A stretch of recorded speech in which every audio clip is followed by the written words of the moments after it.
Boa noite, irmãos. Paz. Glória a Deus. Coloca para Jeremias capítulo 12, versículo 5. Vamos ler esse versículo mais uma vez.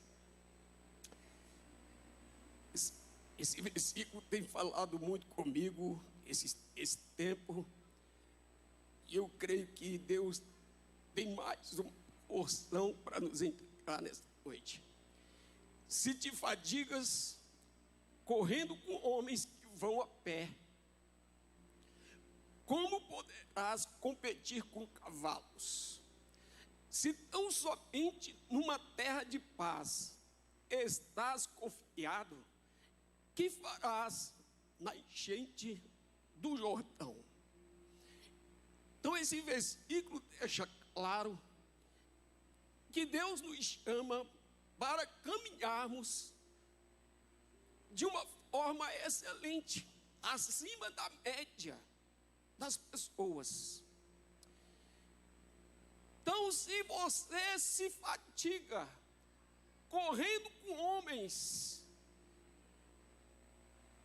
que caminham a pé, como você vai poder competir com cavalos? Porque nós fomos chamados para competir com forças que são maiores, mais fortes do que nós. Então a Bíblia deixa muito claro que a nossa guerra não é contra a carne. A nossa competição, nosso enfrentamento não se dá com homens, com pessoas da mesma medida que nós. Nós somos chamados para competir com cavalos. Ou como diz a palavra, a nossa luta é contra principados, potestades, dominadores dos ares, contra hostes celestiais. Então a gente sabe que seres espirituais têm poderes que nós não temos. Eles são muito mais fortes do que nós. Anjos têm muito mais poder do que homens, até porque são eternos, não sentem dor, não estão fadados a emoções. Mas Deus nos chamou para lutarmos acima daquilo que achamos que podemos. Você tem muito mais potencial do que você imagina. Então esse é o chamado de Deus. Então hoje eu gostaria de comentar a respeito de algumas coisas, de princípios que são estabelecidos na palavra, que quando cumprimos, nós temos luz para o nosso caminho. Então a nossa vitória depende muito de como enxergamos as coisas. Muitas vezes, como homens, você andou competindo com o vizinho, a sua referência era um irmão, era um tio. De repente a sua medida era um influenciador, alguém das redes sociais. Então a tua visão se limita apenas àqueles que são como você. E Deus te chama para além. Então nós precisamos ter uma visão correta, para que possamos ter atitudes corretas, para que possamos agir corretamente. Então Provérbios capítulo 4, versículo 9.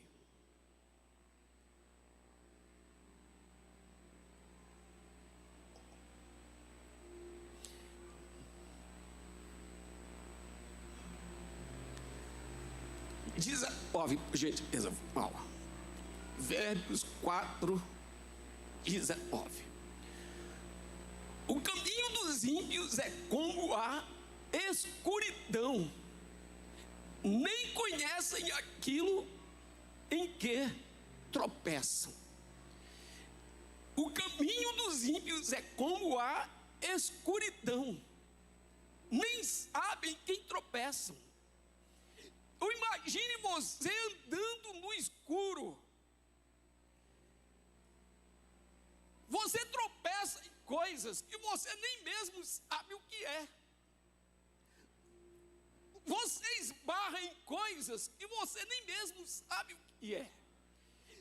Então o livro da sabedoria está dizendo que o ímpio, aquele que não tem a luz da palavra, o seu caminho é escuro. E quando a gente fala de um caminho escuro, a gente está falando de uma maneira de pensar, de raciocinar, uma razão obscura, sem uma clareza. Você já viu quando você se encontra numa situação que você não sabe a decisão que tomar? Quantas vezes você já se encontrou numa situação e você fica desesperado porque você não sabe como agir, você não sabe o que fazer, então o seu caminho está escuro. E quando você caminha por um caminho escuro, você tropeça. Quando as coisas estão escuras na sua consciência, nas suas emoções, quantas pessoas que não sabem como agir, porque o seu caminho está escuro. Você sabe que nós vivemos numa geração onde o índice de homicídio, de suicídio, está muito alto, porque as pessoas estão num caminho escuro. E quando a gente não tem luz no caminho, nós tropeçamos. E o problema de não saber no que você tropeça é que você vai continuar tropeçando. Quando você não tem conhecimento da causa, quando você não sabe por que isto te aconteceu, de onde veio esse problema, de onde surgiu essa situação, eu não sei, eu estou perdido, está tudo muito escuro. Então eu vou continuar nesse problema, eu vou continuar tropeçando. Coloca as imagens para mim, por gentileza, Johanna. Eu sei que você já viu essas imagens. Alguém pode desligar os aí atrás para mim? Olha só. Essa mulher, quando ela era assim, está correndo, se achava gorda. Ou seja, tinha uma visão errada de si mesma. E começou a fazer dieta. E olha como ela se encontra. Passa outra. Essa estava pesando apenas 18 quilos nessa situação. E pode ter certeza, se sentia bem. Porque achava que era muito gorda e que precisava fazer regime. E chega uma situação dessa. Tá bom, pensamento errado, um caminho escuro, uma imagem distorcida da realidade. E assim, irmãos, esta é apenas uma situação. Quantas pessoas que enfrentam problemas, às vezes no casamento, na vida financeira, na realização de sonhos, não conseguem romper, porque tem uma visão distorcida, andam como os ímpios, num caminho escuro. Você sabe que a maioria dos alcoólatras, eles dizem que a bebida não lhes faz mal. Os drogados também acreditam que as drogas não causam dano. Por isso que eles usam drogas.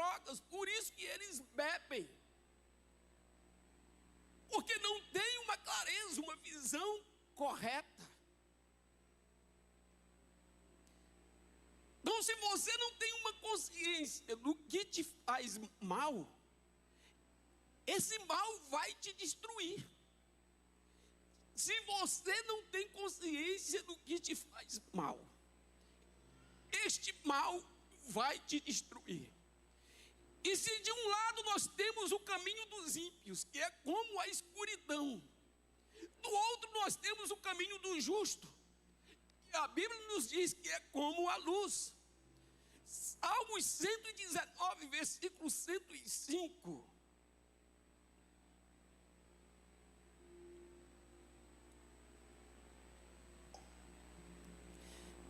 Diz: lâmpada para os meus pés é tua palavra e luz para meu caminho.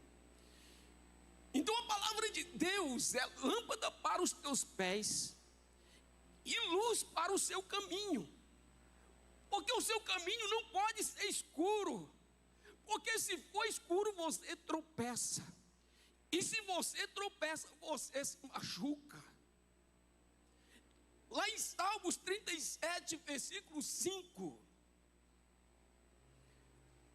diz: entrega o teu caminho ao Senhor, confia nele, e ele tudo fará. Fará o que? Próximo.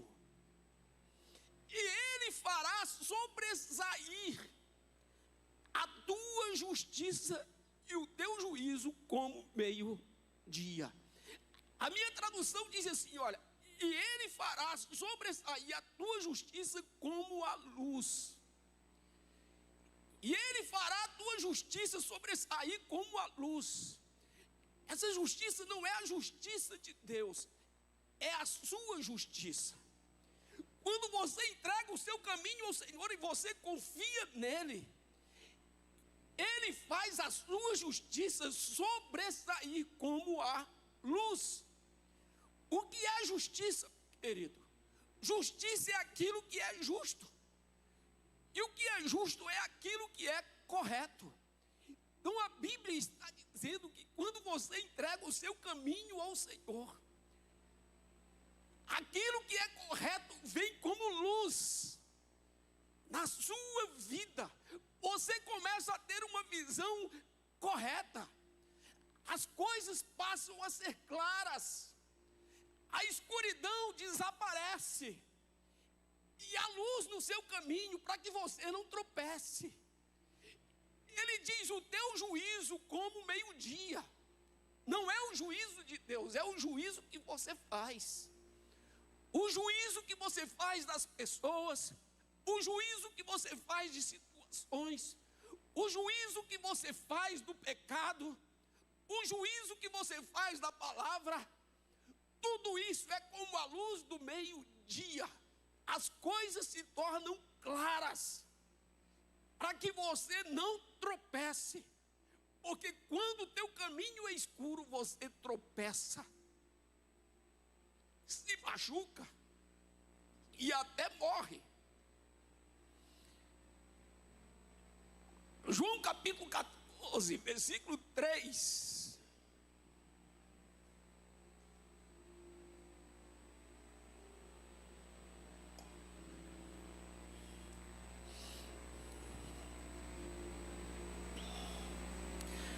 Jesus diz: e quando eu for e vos preparar lugar, virei outra vez e vos levarei para mim mesmo, para que onde eu estiver, estejais vós também. Então Jesus está falando aos discípulos: quando eu for subir aos céus e vos preparar lugar, ele diz: eu vou preparar lugar para vocês. Quando esse lugar estiver preparado, eu virei outra vez e vos levarei comigo, para que onde eu estiver, vocês estejam bem. Versículo 4. Mesmo vós sabeis para onde vou e conheceis o caminho. Então Jesus faz uma afirmação: vocês sabem para onde vou e vocês conhecem o caminho. Versículo 5. Disse-lhe Tomé: Senhor, nós não sabemos para onde vais. E se não sabemos para onde vais, como sabemos o caminho? E disse-lhe Jesus: eu sou o caminho, a verdade e a vida. E ninguém vem ao Pai senão por mim. Tá? Tira a palavra vem, vamos colocar vai ao Pai. Então Jesus disse para eles: olha, existe um lugar, existe um caminho para que vocês alcancem o lugar. E vocês sabem quem é o caminho e sabem o lugar.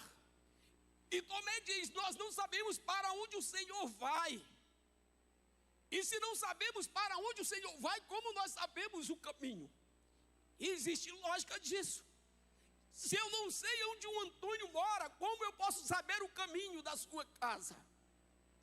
Não é verdade? Então Jesus diz: eu sou o caminho. Versículo 6. A verdade e a vida. E ele diz: ninguém vai, não, ele diz: ninguém vem. Porque o Pai estava nele. Então você não chega ao Pai se não for por meio do caminho chamado Jesus. Versículo 7 diz: se vós me conheceis a mim, também conhecereis a meu Pai.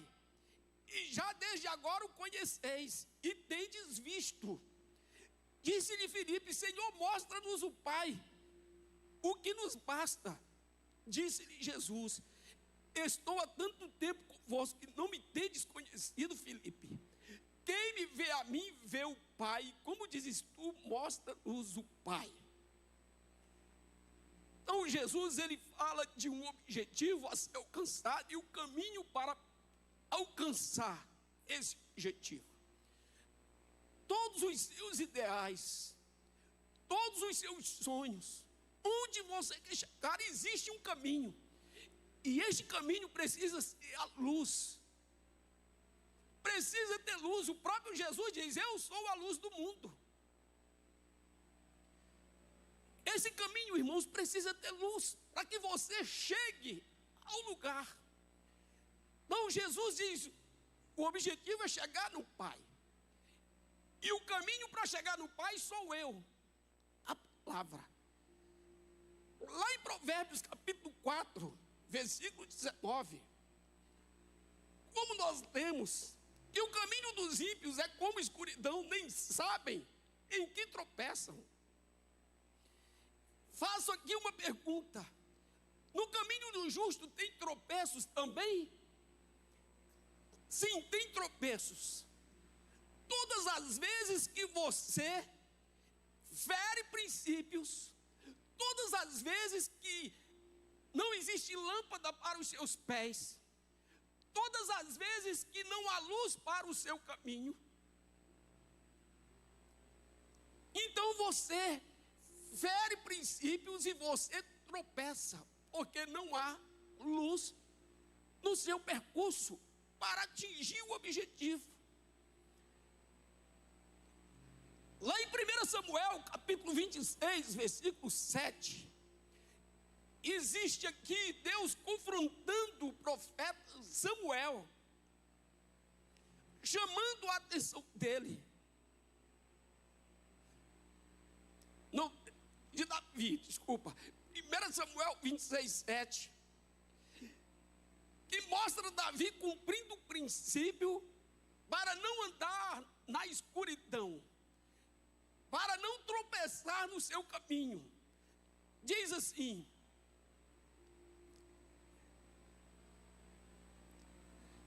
foram, pois, Davi e Abissai de noite ao povo, e eis que Saul estava deitado, dormindo dentro do lugar dos carros, e a sua lança estava pregada na terra, a sua cabeceira, e Abner e o povo estavam deitados ao redor dele, próximo. Então disse Abissai a Davi: Deus te entregou hoje nas mãos a teu inimigo.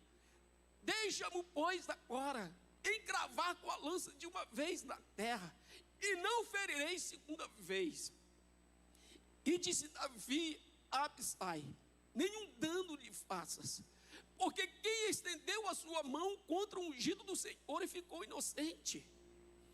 Disse mais Davi: vive o Senhor, que o Senhor o ferirá, ou seu dia chegará em que morra, ou descerá para a batalha e perecerá. O Senhor me guarde de que eu estenda a mão contra o ungido do Senhor. Agora, porém, toma a lança que está à sua cabeceira e a bilha da água e vamos-nos. Então você veja bem, Saul estava perseguindo Davi, querendo matar Davi. E de repente Davi chega no lugar onde Saul estava dormindo e existia uma lança do lado da sua cabeça. E Abissai diz para Davi: olha a oportunidade que Deus está te dando. Chegou o teu dia, vamos matar a Saul. E Davi conhecia o princípio da autoridade espiritual. Querido, coisa terrível é quando você vive ferindo princípios espirituais, ferindo princípios da palavra de Deus. O seu caminho se torna escuro, não haverá lâmpada para os seus pés e muito menos luz para o seu caminho. Então Davi diz para ele: nós não vamos fazer isso. Ele diz: quem já viu alguém lançar mão contra o ungido do Senhor e ficar impune, ficar de pé? Eu não vou fazer isso. O dia dele vai chegar. Ele pode morrer numa batalha, Deus pode estender a mão contra ele, o dia dele pode acontecer a qualquer momento, mas eu não farei isso. Não tocarei no ungido do Senhor. E por causa dessa atitude, Deus honrou a Davi. Quando você cumpre princípios, você é beneficiado por eles. Quando você fere princípios, você então recebe os danos por ferir os princípios. Então existem coisas que não é você que vai resolver. Existem pessoas que querem resolver, inclusive, problemas de outras pessoas, problemas que nem te pertencem, problemas que você nunca deveria entrar. Então Davi estava dizendo: eu não vou entrar numa causa dessa, porque quebra princípios. O problema de Saul é com Deus, mesmo que ele procure me matar. Sabe, então Davi se colocou totalmente na dependência de Deus. Deus é quem vai me proteger, e Deus é quem vai trazer um juízo sobre ele, porque eu não posso fazer isso. Isso quebra a lei, isso quebra um princípio de autoridade espiritual. Então Davi era esse justo que conhecia o princípio de autoridade espiritual. Agora lá em 2 Samuel, capítulo 6, versículo 4. Eu queria que esse versículo colocasse na versão NAA, por favor.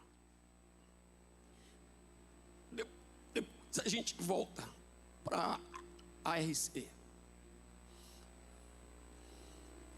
Então mesmo Davi, que conhecia o princípio e que obedeceu de não tocar em Saul, porque Saul era rei e ele não era. Então mesmo Deus tendo ungido ele quando adolescente como rei, não era pela sua força que ele iria assumir o trono. Era vontade de Deus. Mas em outro tempo, esse homem justo toma uma atitude que esquece de princípios. E mesmo sendo um justo, irmãos, se você faz coisas que quebram princípios, isto é uma lei espiritual. Quebrando princípios, não há lâmpada para os seus pés e nem luz para o seu caminho, e você vai tropeçar. Então diz aqui: levaram a carroça com a arca. Então Davi, a arca estava 20 anos na casa de Abinadab, e Davi então chega o dia que ele assume o trono de Israel. E uma das primeiras coisas que ele quer resolver é trazer a arca da aliança para Jerusalém, porque a arca representava a presença de Deus. Então ele vai buscar essa arca, Mas existiam princípios de como carregar essa arca. A arca deveria ser carregada nos ombros dos levitas. E Davi fez diferente.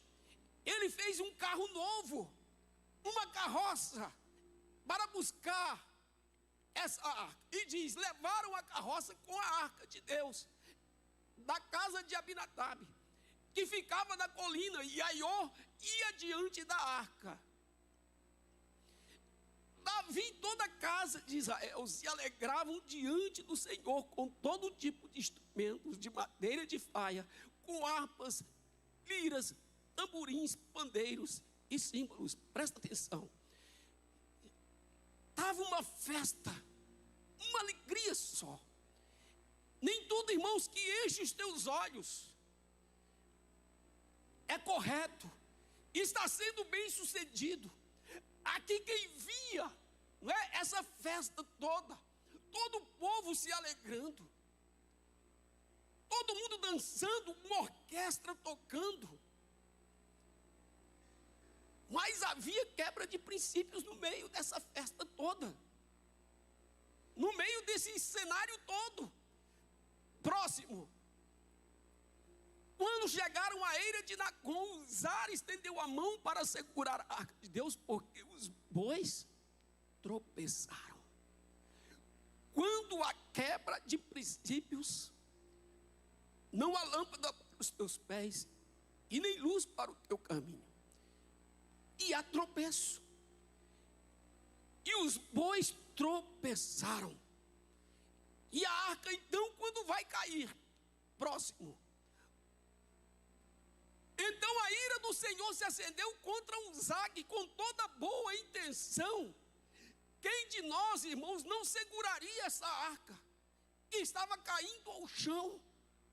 É a arca da presença de Deus. Então deixa eu te dizer, querido, quebra de princípios, não importa se você está com boas intenções. Não interessa se estão fazendo festa, se a coisa está bonita no Instagram, se o story está bombando, não importa. Sabe, se a imagem que você passa para fora está linda, está empolgante. Se a quebra de princípios, há tropeço. E se há tropeço, há morte, há feridas. Então diz, e então a ira do Senhor se acendeu contra Uzá, e Deus o feriu ali por esta irreverência. E Uzá morreu ali ao lado da arca de Deus. Davi ficou irado, porque o Senhor havia irrompido contra Uzá, e chamou aquele lugar de Pérez Uzá até o dia de hoje. Então veja bem, a quebra do princípio causou a morte de um jovem. Todas as vezes que quebramos princípios, coisas ruins irão acontecer. Está escuro. Você quebra porque está escuro. Existe escuridão no entendimento. Existe escuridão na forma de pensar. Existe escuridão nas emoções. Existe escuridão, né, na situação em si. Não existe clareza. Então as boas intenções de nada valem quando se quebra princípios. Então os princípios, queridos, é como lei, como as leis naturais. Se eu soltar aqui qualquer objeto, não tem nada que eu possa soltar. Se eu tenho isso aqui, olha, e eu solto, vai cair. Por quê? Porque existe uma lei. Não importa quem está soltando. Se é o homem mais rico da terra, se é o mais pobre, se é o mais inteligente, se é o menos favorecido, não importa, é uma lei. E a lei, ela funciona para todas as pessoas, independente do que você seja, independente de qualquer coisa.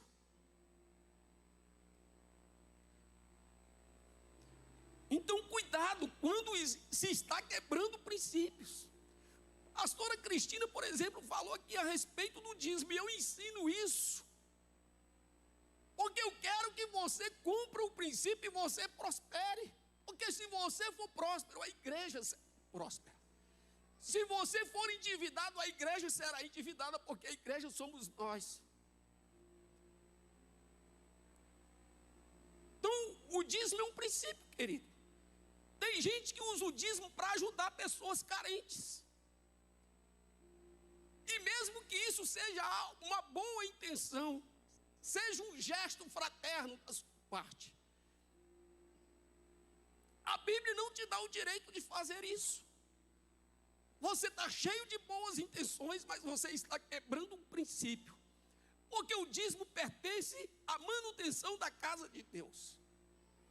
Ele precisa ser entregue no altar. O seu direito é administrar os 90% que fica contigo. Os 10% eu não tenho direito. Então, se eu me acho no direito de administrar esses 10%, pode até ser uma boa intenção e pode até ser bonito aos olhos das pessoas, mas é quebra de princípio. E quando se quebra princípios, tropeça. E onde há tropeço, há morte. Conheço casais que o homem se abstém de suas responsabilidades dentro de uma casa. E a mulher é quem tem, sabe, autonomia, muitas vezes de gerir as finanças. É a mulher que toma decisões espirituais. É a mulher que luta pela família. É a mulher que se responsabiliza pela criação dos filhos. É a mulher que organiza tudo. Isso pode ser bonito, queridos, e pode estar cheio de boa intenção, mas quebra princípios. A responsabilidade de ser cabeça na família é do homem. O homem precisa assumir a posição de sacerdote, de líder. A responsabilidade maior está sobre os seus ombros. E se você, como homem, abre mão disso, sua mulher pode até dar conta, e você pode até se sentir beneficiado. É quebra de princípio. Existe tropeço, e onde há tropeço há dano. Nem tudo que dá certo é certo. Existem outras pessoas que vivem quebrando princípios espirituais. Não respeitam os pais, não respeitam os mais velhos, não respeitam pastores, não respeitam professores, não respeitam líderes que estão acima dele. Quebram princípios. Isso pode até ser bonito para a sua geração, mas isso gera tropeço. E onde há tropeço, há morte. Então, depois dessa catástrofe, onde houve morte de Uzá, então Davi vai para casa, para o palácio, e por 3 meses ele pensa: onde eu errei? Porque o perigo, querido, de quem anda na escuridão, é de não ver o tropeço. Eu sei que você à noite já saiu para o banheiro da sua casa e você bate alguma coisa que faz barulho e você não sabe o que é isso. Você tropeça, bate a cabeça, acerta a mão e lugar, você diz: onde eu bati? O que é isso que fez barulho? Quando você anda no escuro, você tropeça, e o pior, você não sabe em que tropeçou. Então, de repente, Davi podia aqui nesse tempo estar tão empolgado com o reino, queria tanto inovar, que esqueceu o princípio de como trazer a arca. Então, lá no palácio, ele medita e lembra do princípio, como a arca ia ser trazida. 1 Crônicas, capítulo 15, versículo 11.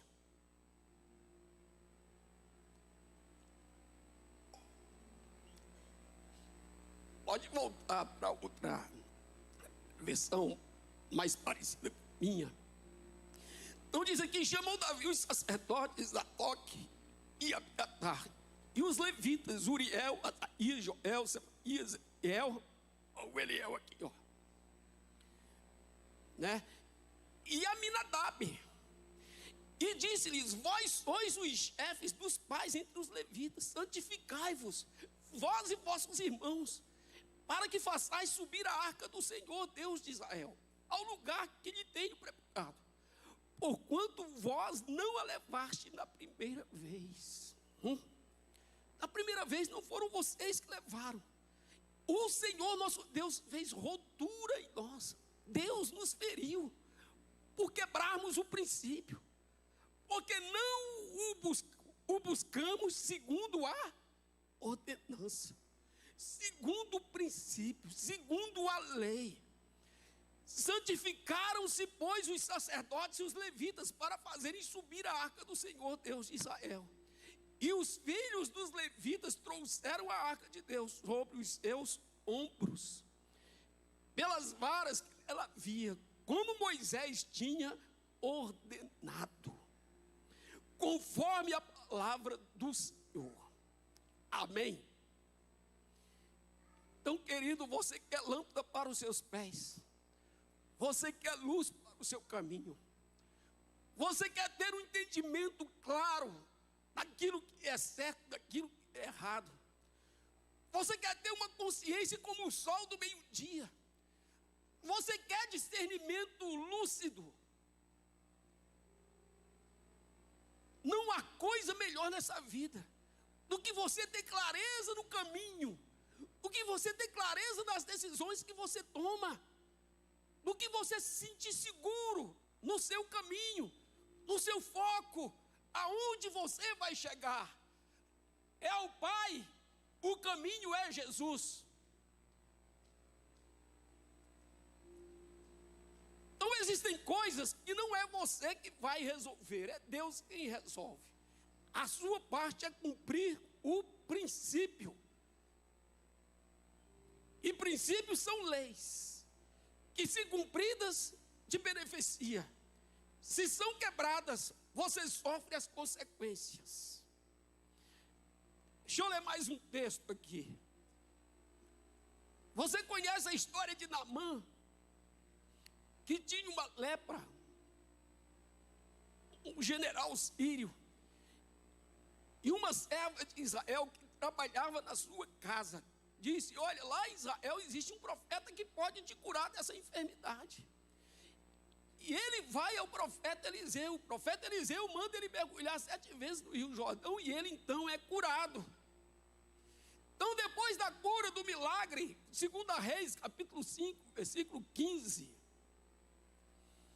diz assim: então voltou ao homem de Deus, a Eliseu, ele e toda a sua comitiva, e veio e pôs-se diante dele e disse: eis que tenho conhecido que em toda a terra não há Deus senão em Israel. Agora, pois, te peço que tomes uma bênção do teu servo. Porém, Eliseu lhe disse: vive o Senhor em cuja presença estou, que a não tomarei. E estou com ele para que a tomasse. Mas ele recusou. Próximo. E disse Naamã: seja assim, contudo, dê-se a este teu servo uma carga de terra, de um jugo de mulas, porque nunca mais oferecerá este teu servo holocausto, nem sacrifício a outros deuses, senão o Senhor. Então o objetivo foi alcançado aqui de Eliseu, que foi o homem se converter. Um homem foi curado e se converteu. Eliseu não recebeu a prata e nem as vestimentas que ele estava oferecendo. Então Naamã diz: então deixa eu pegar uma carga de terra e colocar num conjunto de mulas aqui, num jugo de mulas, para que eu leve para a minha terra. Provavelmente ele queria fazer um altar para adorar a Deus. Ele diz: a partir de hoje eu não vou adorar outros deuses, a não ser apenas o Deus de Israel. Então o homem se converteu e fez uma aliança ali naquele momento. Mas, queridos, lá no versículo 20, Eliseu tinha um discípulo por nome de Geazi. Diz a Bíblia, então Geazi, servo de Eliseu, homem de Deus, olha só, Eliseu, moço de Eliseu, servo, discípulo de Eliseu, era um homem de Deus, um justo, um crente convertido. Mas de repente ele deixou essa semente entrar em seu coração e disse: eis que meu senhor impediu a este Ciro Naamã que da sua mão se desse alguma coisa do que trazia. Então o discípulo novato, primeiro princípio que ele quebrou, da autoridade. Então Naamã era uma autoridade sobre ele, e Naamã agora estava convertido, honrou o profeta e estava honrando o Deus de Israel. Ofereceu presentes a Eliseu, Eliseu não quis. Então ele pega a terra, enche várias recipientes para fazer um altar e adorar esse Deus na sua terra. E de repente Geazi diz: impediu este Ciro Naamã, não é, que da sua mão se desse alguma coisa. Então olha como ele trata um general, este Ciro Naamã. Ele tinha que chamá-lo de Senhor e honrar, porque era uma autoridade, queridos. Toda autoridade precisa ser honrada, a não ser que esta autoridade fira a palavra. Então, se a autoridade que está sobre ti, ela fere princípios da palavra, nenhuma autoridade humana está acima de Deus, todos estão abaixo de Deus. Então você, como homem, se é um general e você é apenas um cidadão, você deve respeito a essa autoridade. E Naamã merecia esse respeito porque estava convertido. Era um general que tratou o profeta como profeta. E ele diz: esse Ciro Naamã, que da sua mão se desse alguma coisa do que trazia, porém tão certo como vive o Senhor, que hei de correr atrás dele e tomar dele alguma coisa. Eu vou tomar dele coisa. Esse cara tem que pagar pelo milagre que ele recebeu. E foi Geazi ao alcance de Naamã, e Naamã, vendo que corria atrás dele, saltou do carro, encontrá-lo e disse-lhe: vai tudo bem? E ele disse: tudo vai bem, meu senhor. Agora ele chama de meu senhor. Me mandou dizer, não, meu senhor, ele está se referindo a dizer, desculpa, ele diz: meu senhor me mandou dizer, eis que agora mesmo vieram a mim 2 jovens dos filhos dos profetas da montanha de Efraim. Dá-lhes, pois, 1 talento de prata e 2 mudas de veste. Então, quebrou o segundo princípio, mentiu. E disse Naamã ser servido, tomar 2 talentos. Então ele pediu 1 talento, Naamã disse: não vou te dar apenas 1, vou te dar 2.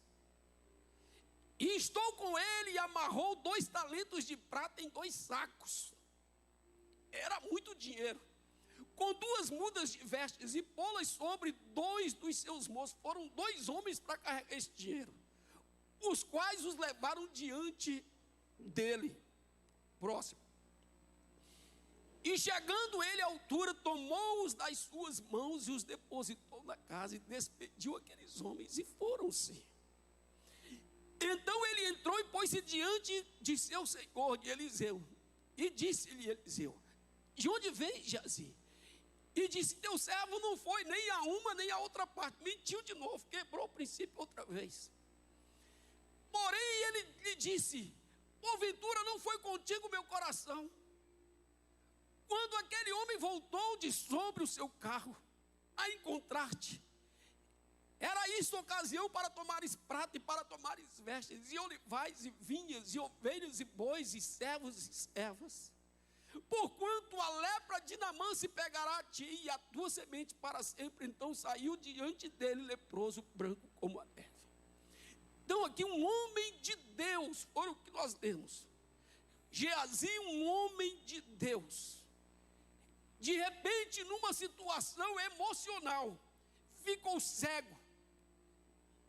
E a luz dos seus pés se apagou. A lâmpada dos seus pés se apagou. E a luz do seu caminho já não existe mais. E no meio da escuridão ele começa então a ter decisões.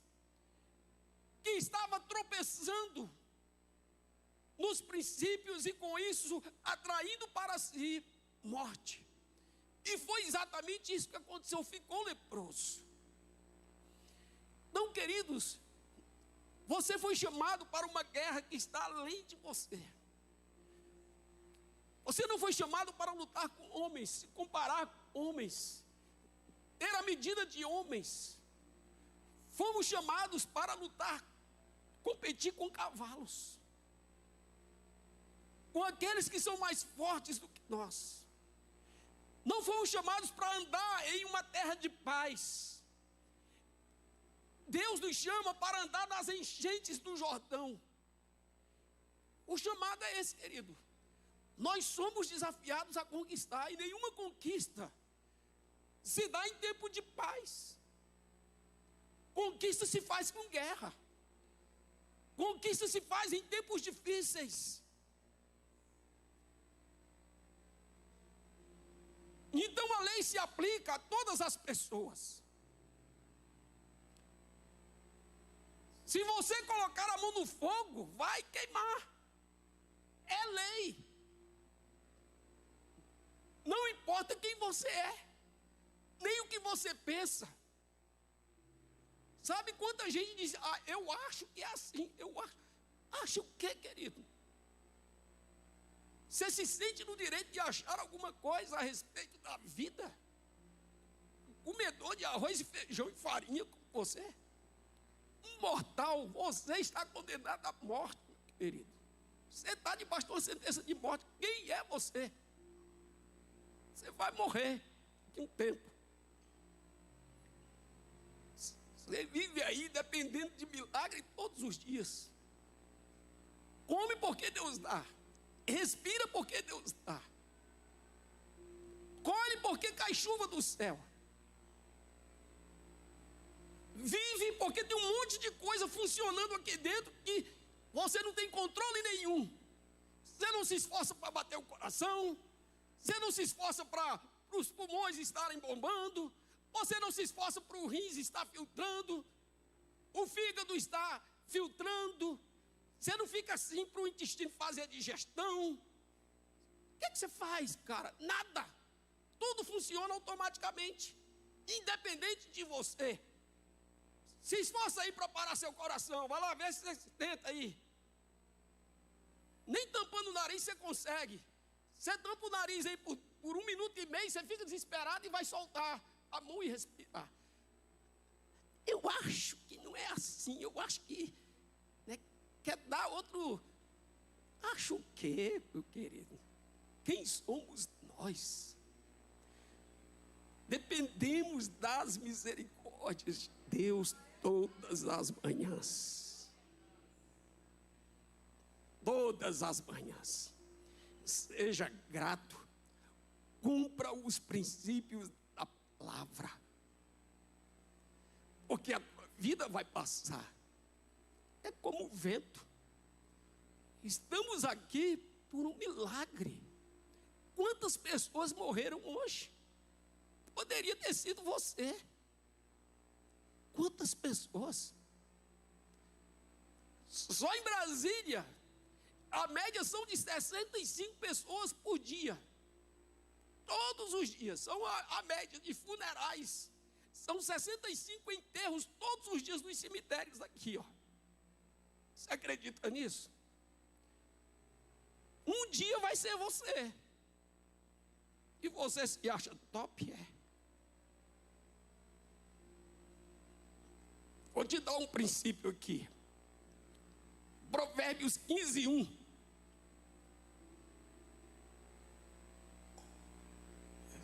Diz a resposta branda, desvia o furor, mas a palavra dura suscita a ira. Isso sempre vai funcionar. Se alguém vem com estupidez contra você, se você tiver uma palavra branda, aquele furor vai abaixar. Mas se você sabe corresponder à mesma altura, o furor aumenta. Isso é princípio. Outro princípio, os Provérbios 13:4. Diz: a alma do preguiçoso deseja e coisa nenhuma alcança, mas a alma dos diligentes engorda, prospera, se farta. Isso é princípio. Não existem preguiçosos prósperos. Preguiçoso é todo preguiçoso, irmãos. É pobre, passa necessidade. Porque prosperidade só vem com o trabalho. Lá no capítulo 21, versículo 25 de Provérbios, diz: o desejo do preguiçoso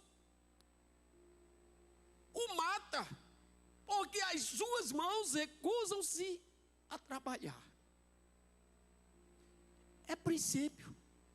Se você não trabalha, você não prospera, você não enriquece, você não conquista. É princípio. Provérbios 22:7. Estamos encerrando, tá? Fica tranquilo. Diz assim: o rico domina sobre os pobres. É verdade ou não? Sim. E o que toma emprestado é servo do que empresta. Já vi muita gente escrava da Losango, do BRB, do Santander, do Banco do Brasil. É princípio. Você toma emprestado, você fica escravo de quem te emprestou. O rico domina sobre os pobres. Aí, isso é princípio. Como que Deus resolve isso? Deuteronômio 28:12.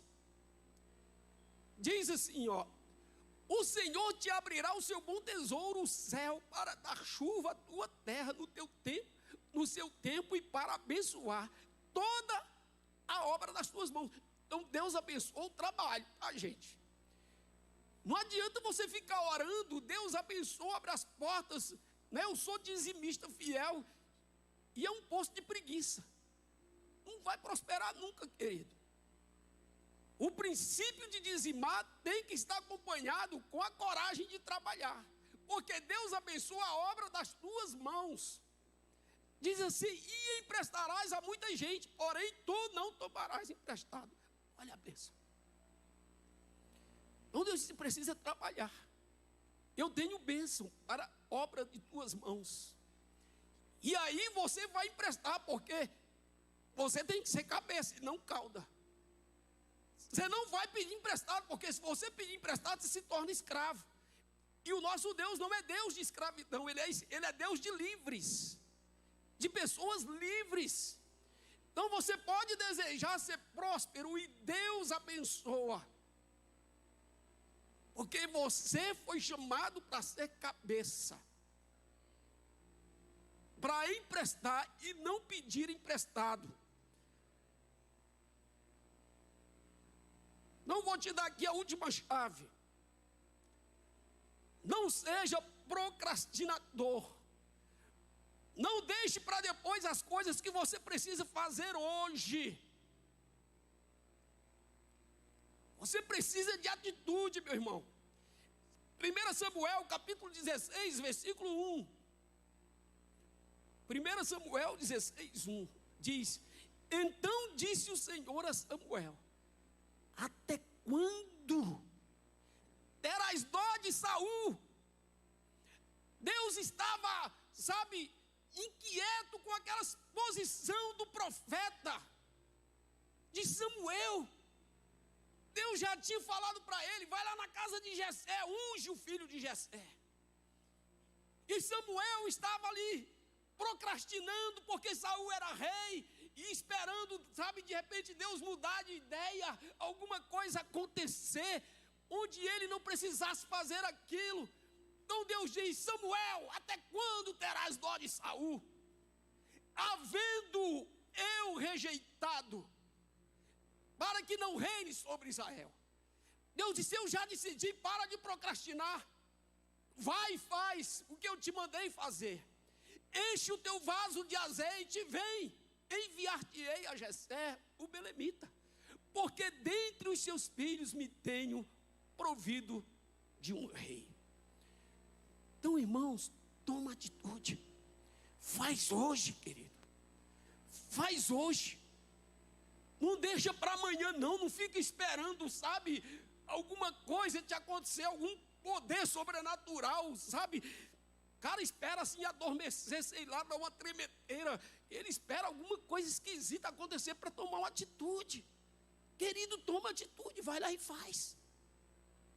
O problema é que as pessoas, quando estão diante de um desafio, começam a fazer conta do custo, né? Porque todo desafio tem um custo.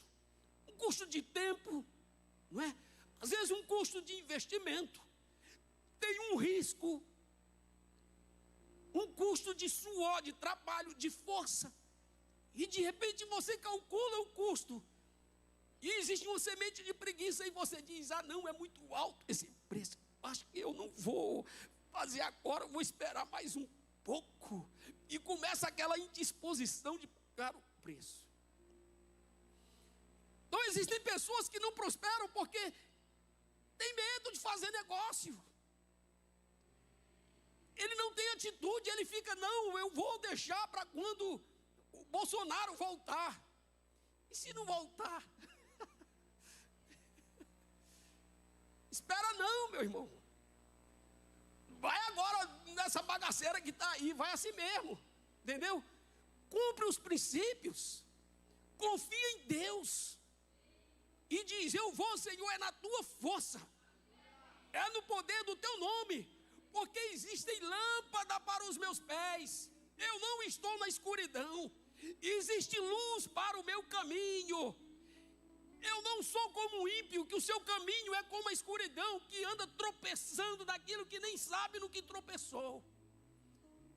Se você tropeçar, meu irmão, você tem que saber onde você tropeçou, a causa. Jesus diz, arrepende-te e lembra de onde você caiu. E volta ao primeiro amor, começa tudo outra vez, fazendo certo dessa vez. Não tem problema, querido, se você errou, existe esperança, existe um Deus que é misericordioso e que novamente te dá a oportunidade. Existem pessoas que moram a vida inteira de aluguel porque nunca tiveram coragem de dar um passo para comprar uma casa. Nem que seja lá na 26 de setembro. Tinha uma irmã aqui, a irmã Luzia, né? Conformada com aluguel, e a gente começou a instigar ela, irmã Luzia, você tem que dar passos para comprar uma casa, um lugar para vocês morarem, senão vocês vão acabar voltando para o Piauí. E fizemos isso por mais de ano, irmãos, uns 2 anos mais ou menos. Instigando, até que um dia ela teve coragem, o marido teve coragem. E eu acho que ele tinha um patrão que tinha um terreno lá. E eu falei assim, olha, seu Raimundo, fala com ele, faz uma proposta, conversa, diz alguma coisa. E ele teve coragem, falou, irmãos, com o patrão. Sabe o que o patrão fez? Vendeu o terreno para ele pagar R$1.000 por mês. Pagou o terreno, está quitado, tem uma casa bonita e a gente sempre faz churrasco lá. Sabe, porque teve ousadia. Então você não tem, não é porque você não pode, é porque você nunca teve coragem de arriscar, de fazer. Eu já contei meu testemunho aqui, irmãos, a gente comprou o terreno aqui, sabe, foi na fé. Eu não tinha nada. Tinha um lote que valia R$6.000, lá no Pessu, no sol, pôr do sol. E decidimos vender esse terreno. E a pastora Cris ficou sabendo que aqui na Vicente Pires, e ela chegava do trabalho e conversava com os corretores e ficava gastando a gasolina desses corretores andando na Vicente Pires. E eu estava meio incomodado com aquilo. Eu falava, rapaz, para de gastar a gasolina desse povo, moço. Não, Deus vai abrir uma porta, vamos olhar. Não custa nada olhar. E daqui a pouco, irmãos, eu resolvi vir também. E a gente olhava umas coisas esquisitas, uns terrenos no buraco. Eu digo, não, Deus me livre de morar aí. Mas teve um lugar que eu entrei e eu senti a confirmação de Deus, a paz do Senhor. E Deus disse, é aqui. Eu digo, mas eu não tenho. Na época era 37.500 que o rapaz estava vendendo. Eu digo, Senhor, eu tenho um lote que vale 6 mil. Aí eu coloquei o lote, eu dobrei o preço para vender por 12. E nós um dia orando lá em casa, um dia de domingo, apresentando essa causa diante de Deus, veio um moço, bateu na porta e disse, eu quero comprar o seu lote. Quanto que é? 12 mil. Ele disse, mas lá é 6. Eu digo, mas o meu é 12. Ele disse, eu quero comprar o seu, porque o meu cunhado, né, mora lá do lado e só serve se for o seu. Eu digo, é de Deus, 12 mil. Ele não tinha dinheiro, nós trocamos num carro. Eu vendi esse carro por 14 mil e ele disse, não precisa devolver os 2 mil, não, compra de material para mim, eu já fiquei com 14. Aí eu lembrei que eu tinha um carro. Aí vendi esse carro, não sei por quanto, mas ficou ainda um tanto aí de dinheiro para dar. Fui lá, conversei com o moço, ele disse, eu parcelo para você em tantas vezes de R$ 1.500. E eu não tinha como cobrir, mas eu dei esse cheque por fé. Fé é diferente de irresponsabilidade. Eu não estava sendo irresponsável, não. Eu estava agindo por fé. Porque tem crente que é irresponsável, não é? Fé é diferente. Nós demos os cheques e cobrimos todos eles. Milagre não vou contar aqui porque a história é grande. Então existem coisas, meu querido, e você tem que ter ousadia. Vou encerrar contando um testemunho meu pessoal.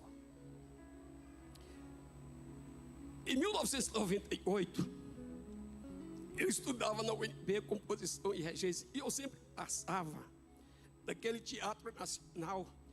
Eu ficava olhando para aquele teatro, e eu dizia assim, poxa, deve ser muito emocionante fazer uma apresentação nesse teatro. E de vez em quando eu ia lá, assistir um concerto. E eu tinha esse sonho de fazer uma apresentação ali e fazer na sala Vila Lobos, que era a sala mais top que tinha. E no ano 2000, chegou uma empresa americana aqui em Brasília que para realizar lá uma ópera chamada Colombo, em homenagem aos 500 anos do Brasil. E eles estavam contratando cantores para fazer parte da ópera. Eu falei, isso é muito longe de mim, muito distante da minha realidade. Mas eu resolvi ir lá fazer o teste. E fui, muita gente reprovada. E quando eu vi, o meu nome estava lá. Isso foi no ano 2000. Falei para alguns irmãos que foi a maior emoção que eu já tive assim na vida, porque emoção são reações químicas no teu corpo. E foi uma ópera assim, muito fera. Então no dia da apresentação, isso era uma realização pessoal. O fato de ver meu nome naquele livro que eles davam na entrada para as pessoas, a sala lotada, o teatro lotado.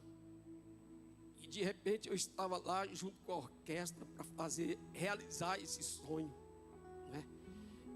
E a parte que diz assim, que quando Colombo vai entrando no Brasil, é o que a gente chama de tute. Que todos os instrumentos da orquestra estão tocando fortíssimo, e o coro também. Meu corpo adormecia e eu sentia como se estivesse levitando, os olhos saindo lágrimas. Uma reação química no corpo. Porque era algo que era longe de mim. Mas se eu não tivesse tido a atitude de ir lá arriscar, eu não teria realizado esse sonho. Depois voltei outras vezes para tocar junto com a Big Band. Tocar piano lá. Outra realização de sonho pessoal.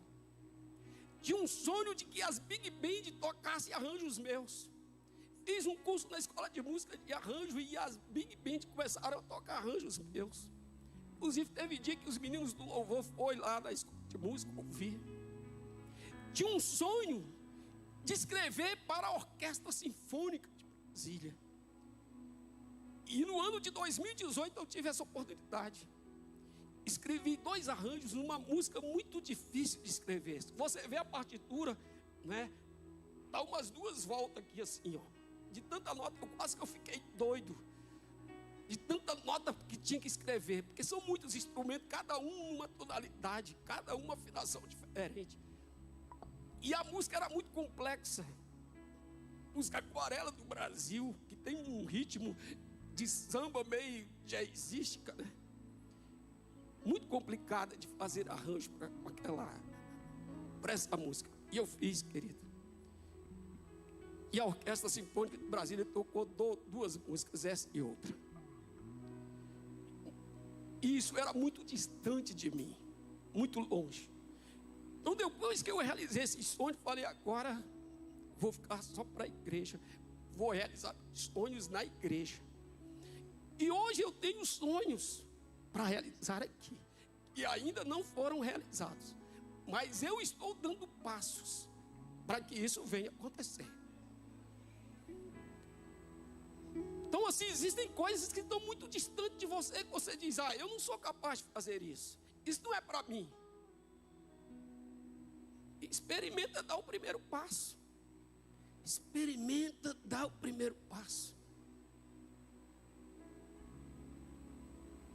Experimenta, irmão. Eu fui desafiado sempre assim. Sempre não, em algumas coisas. Eu tinha 34 anos. E aí meu pai, ele trabalhava na UNB. E para mim naquele tempo, e era mesmo algo muito difícil. Hoje não, está tudo muito mais fácil. Mas nessa época, era muito difícil entrar na UNB. E eu dizia, cara, isso aqui é uma cidade. E eu gostaria de vir estudar aqui, mas está fora da minha realidade. E eu dava aula para um cara que tinha dificuldade de ouvido. E de repente esse cara passou. Eu quase que eu morri. Falei, que é isso? Esse cara passou.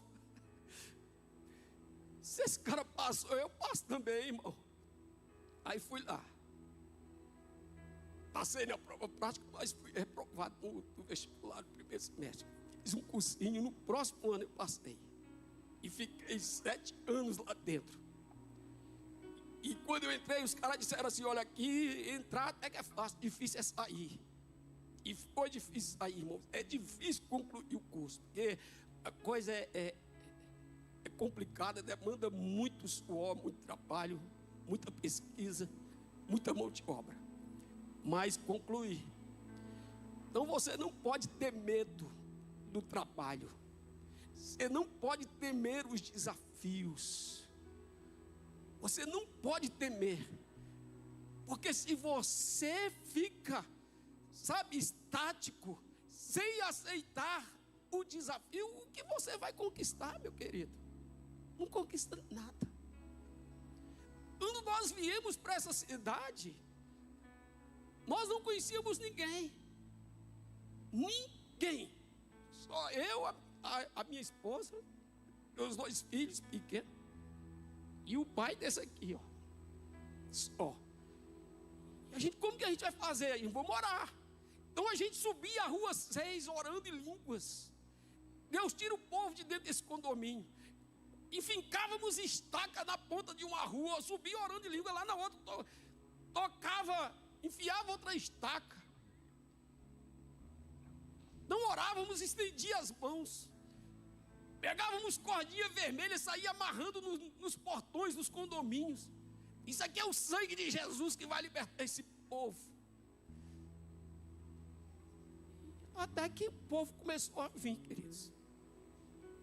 Então existem coisas que é você que faz, e existem coisas que é Deus que faz. O que é seu, faça. O que é de Deus, deixa Ele fazer. Mas você precisa ter atitude. Amém? Cumprir os princípios e saber que há uma promessa de lâmpada para os seus pés e luz para o seu caminho. O que você precisa ter é clareza, como a luz do meio-dia, discernimento, vontade de Deus, cumprir os princípios e ter uma palavra. acreditar na promessa e agir por fé. Quantos recebem? Vocês estão prontos? Você não foi chamado para competir com homens. Você foi chamado para competir com cavalos. Você não foi chamado para andar em terra de paz. O Senhor te chamou para andar nas enchentes do Jordão. Você foi chamado para o rala, querido. Jesus disse: quer vir após mim, tome a sua cruz. Você tem uma cruz também. Você precisa negar a sua vontade, negar pai, mãe, irmão e irmãos. Negar seus sonhos, sabe, individuais, egoístas. Abrir mão do seu eu. E dizer: Senhor, traz lâmpada para os meus pés e luz para o meu caminho. Eu estou indo. Eu estou indo. Amém? Vamos ficar de pé.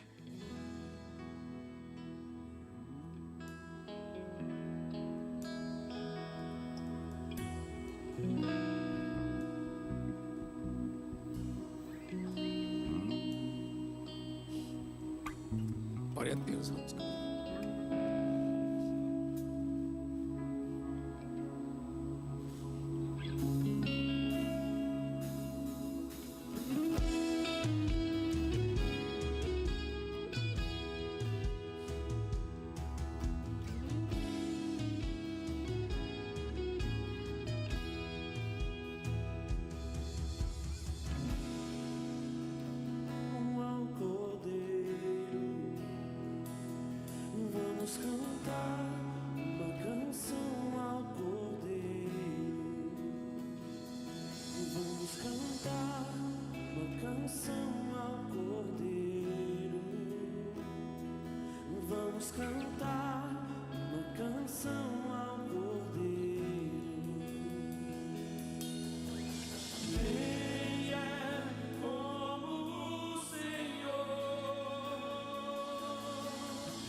Senhor, tem os teus olhos sobre os teus filhos.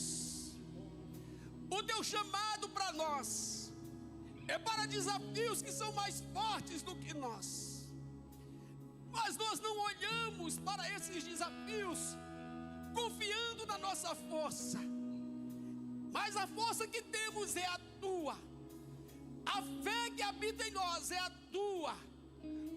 Olhamos para esses desafios com a tua mente, com a lâmpada, Senhor, estendida sobre os nossos pés, e com esta luz que ilumina o nosso caminho, porque não andamos na noite, não tropeçamos em coisas que não sabemos.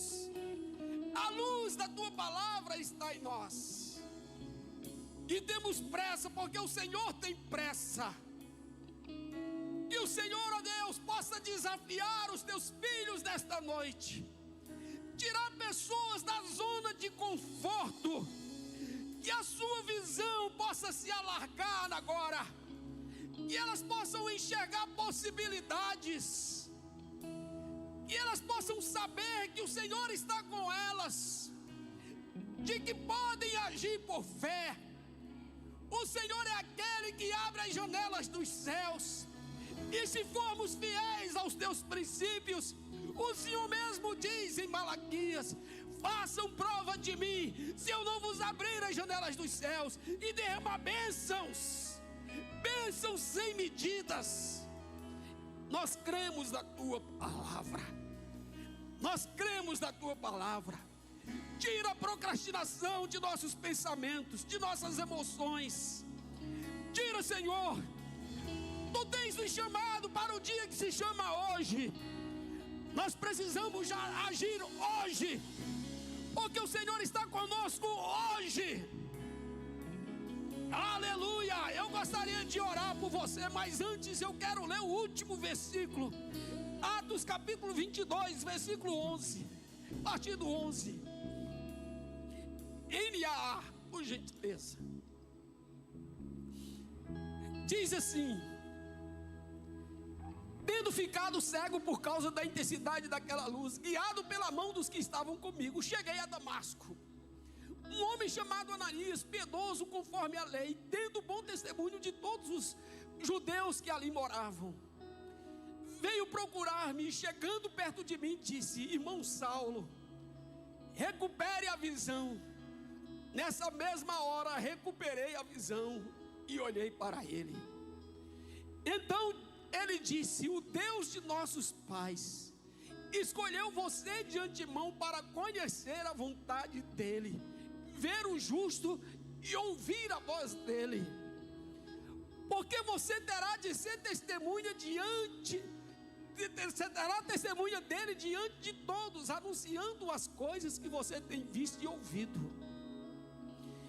E agora, o que está esperando? E essa pergunta Deus faz para você também. Saulo havia tido um encontro com Deus, e já era o terceiro dia.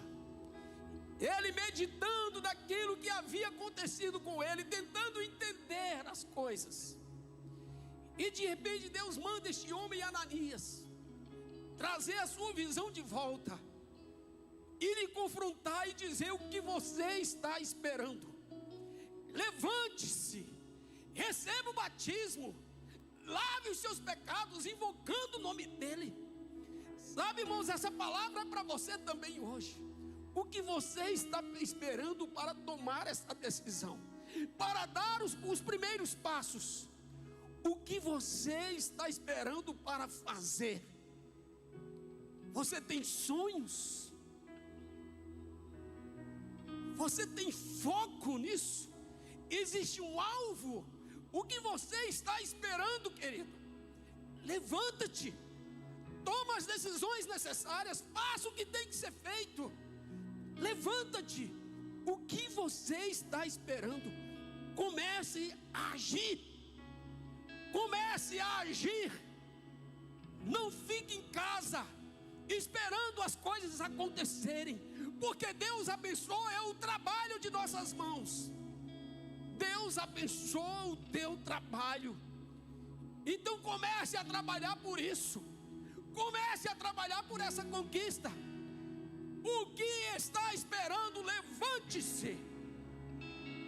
Para Saulo ele diz: batize logo, lave-se desses pecados, renuncie os seus pecados, Renuncie a essa atitude que quebra princípios.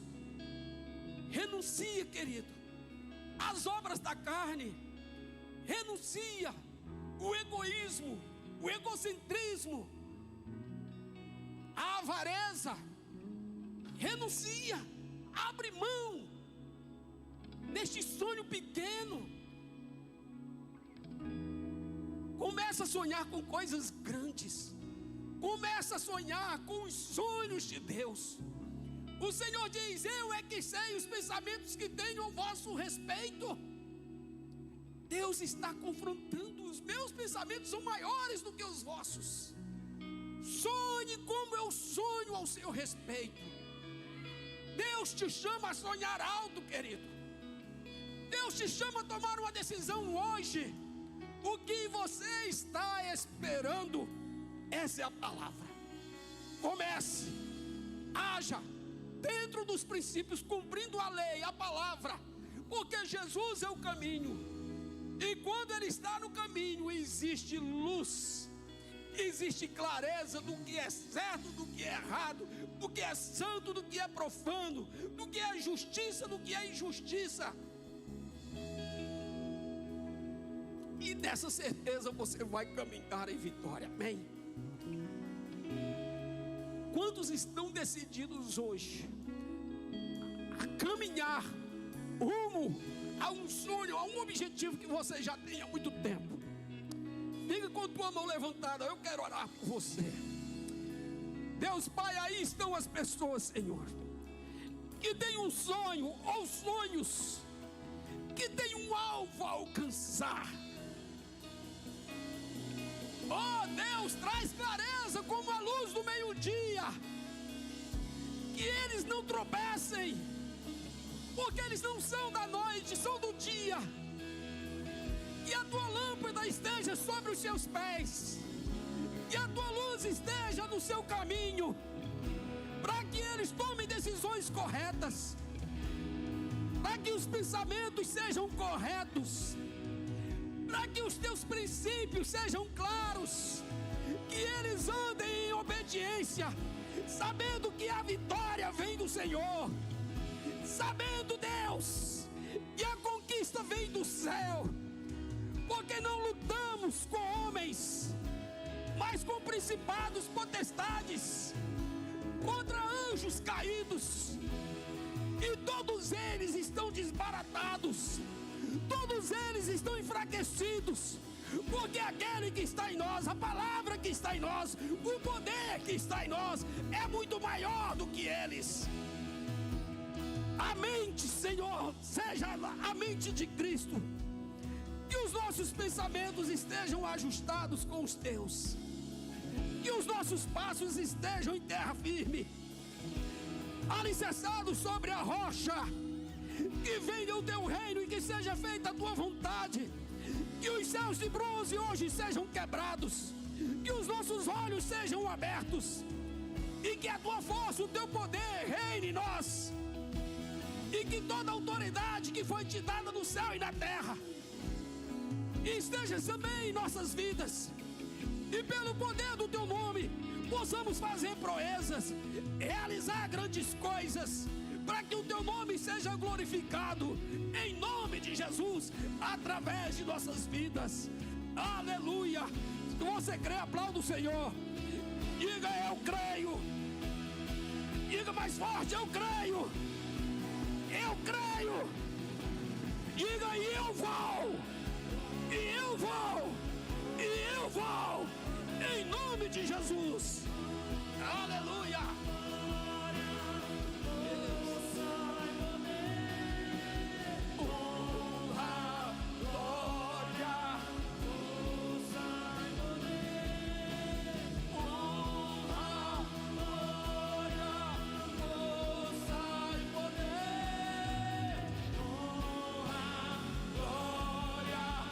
Levante suas mãos, glorifique o Deus da sua vida. Mais uma vez, declara honra, glória,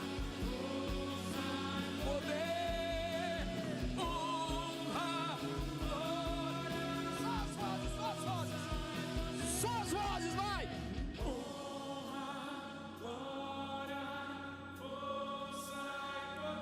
Pode ser mais forte. Mais uma vez, declara com fé.